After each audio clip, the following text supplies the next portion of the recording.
One of the major setbacks of Nigeria's healthcare system that concerns me is a lack of adequate emergency response. Not every city has an ambulance or an emergency response team. I remember every time I needed an emergency service, my parent had to drive me to the hospital. Another issue with the emergency department is related to triage inequities. Triage is centered on the ability to pay for services rather than complexity of patients' conditions. Basically, some healthcare professionals could ignore a need for medical attention because the patient could not pay the required down payment. Muna tells us from her personal experiences how mental illness is viewed in Nigeria.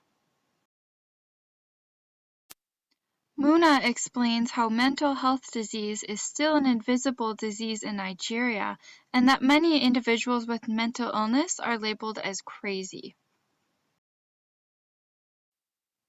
Muna states that generally a huge stigma with mental health diseases occurs in Nigeria, and when someone has a mental disease, they typically try to keep it to themselves. Muna tells us that mental health is often seen as a spiritual problem, so if people are willing to seek help for mental illness, they will often seek help from a traditional or native doctor. The information Victoria and Muna have shared with us is only the tip of the iceberg. We will discuss more of these challenges and barriers in the following section. Created using Powtoon.